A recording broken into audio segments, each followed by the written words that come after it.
বাসায় বানানো নুডলস খাইয়ে সবাইকে কিভাবে ফিদা করে দিলাম। বাসায় বানানো নুডলসটা যে এতটা পারফেক্ট হবে আর এতটা টেস্টি হবে আমি নিজেও ভাবি নাই। তো আমি নুডলসটা কিভাবে বানাইছি, কি কি লাগছে সবকিছুই শেয়ার করবো আজকে এই ভিডিওতে। তাই আপনারা যারা আমার মতো বাসায় বসে এত সুন্দর করে নুডলস বানাতে চান তারা ভিডিওটা না টেনে পুরো ভিডিওটা দেখেন। হ্যালো এভরিওয়ান, আসসালামু আলাইকুম। কেমন আছেন সবাই? আশা করি সবাই ভালো আছেন। আলহামদুলিল্লাহ আমিও ভালো আছি। তো নুডলসটা বানানোর জন্য ফার্স্টে আমি একটা পাত্রে গরম পানি বসিয়ে দিয়েছিলাম। পানিটা হালকা গরম হয়ে আসার পর আমি এইখানে একটা পাত্রে আটা নিয়ে নিছিলাম। গরম পানি দিয়ে আমি এটাকে ভালোভাবে গুলিয়ে নিব, মানে আটা রুটি যেভাবে বানাই ওইভাবেই গুলিয়ে নিব। আর হ্যাঁ, আরেকটা কথা, এইখানে পানি কিন্তু অল্প পরিমাণে দিতে হবে। বেশি পানি দিলে আটাটা নরম হয়ে যাবে, রুটিটা ভালো হবে না। আর রুটিটা ভালো না হলে তো নুডলসটাও ভালো হবে না। রুটিটা নরম হলে নুডলস গুলো লেগে লেগে যাবে, দেখতেও ভালো লাগবে না। আর একটা জিনিস দেখতে ভালো না লাগলে এটা খাইতেও ভালো লাগে না। তাই এখানে অল্প পরিমাণে পানি দিয়ে একটু লবণ দিয়ে ভালোভাবে মেখে নেবেন। আমি একটু লবণ দিয়ে হাত দিয়ে ভালোভাবে রুটিগুলো মেখে নিছি। তারপর আমি রুটিগুলো গোল গোল করে ছোট ছোট পিস করে নিছি।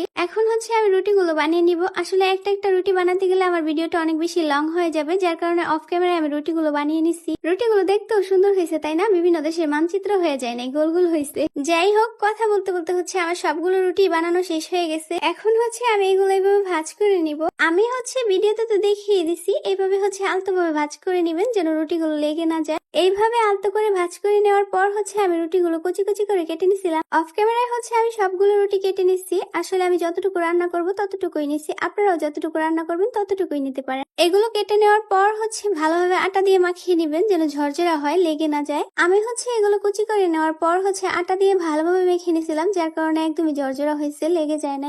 যাই হোক, তো আমি এখানে আবার গরম পানি বসিয়ে দিছিলাম। পানিটা ফুটে আসার পর আমি এগুলো পানিতে দিয়ে দিছি। এগুলো ভালোভাবে সিদ্ধ হয়ে গেলে তারপর ছেঁকে নিব, তারপর রান্নাটা করব। যাই হোক, এগুলো হতে হতে ততক্ষণে আমি টমেটো, পেঁয়াজ, তারপর যা যা লাগে সবকিছু অফ ক্যামেরায় কেটে নিছিলাম। তো তারপর আমি একটা পাত্রে তেল দিয়ে দিছিলাম কিছু পেঁয়াজ, কাঁচামরিচ, ধনিয়া পাতা, টমেটো কুচি আর কিছু পুদিনা পাতা। এই সবগুলো দিয়ে আমি ভালোভাবে নেড়ে নিতেছিলাম। এগুলো হালকা হালকা হয়ে আসার পর আমি এখানে একটা নুডলসের মশলা দিয়ে দিছিলাম। নুডলসের মশলাটা দিয়ে ভালোভাবে নেড়ে চেড়ে আমি আবারও 2টা ম্যাগি মশলা দিয়ে দিছিলাম। আসলে মশলাটা দিলে কালারটা অনেক বেশি সুন্দর আসে। তারপর আমি দিয়ে দিছিলাম একটা ডিম। ডিমটা দিয়ে দেওয়ার পর আমি সবগুলো মশলা ভালোভাবে নেড়ে চেড়ে নিতেছিলাম যেন সবগুলো একসাথে মিশে যায়, ম্যাগি মশলাগুলো যেন আস্তে আস্তে না থেকে যায়। সবগুলো মশলা একসাথে নেওয়ার পর কালারটা অনেক বেশি সুন্দর আসছিল, বাট কারেন্ট ছিল না, যার কারণে বুঝে দিতেছিল না। যাই হোক, নুডলস গুলো আমি দিয়ে দিছি। তারপর ভালোভাবে নেড়ে চেড়ে নিছি যেন মশলাগুলোর সাথে নুডলসটা ভালোভাবে মিক্স হয়। আমি এখানে আবারও আরেকটা ম্যাগি মশলা দিয়ে দিছিলাম। আসলে ম্যাগি মশলাটা আমার একটু বেশি পছন্দ। আবারও মশলাটা দেওয়ার পর আমি এটা ভালোভাবে নেড়ে চেড়ে নিছি। এখন এটা ফাইনালি হয়ে গেছে। এখন আমরা খাবো। তো এখানে আমি একটু সস দিয়ে নিতেছিলাম। আসলে আমাদের বাসার সস শেষ হয়ে গেছে, যার কারণে আমি মিনি প্যাকেট কিনে নিয়ে আসছিলাম।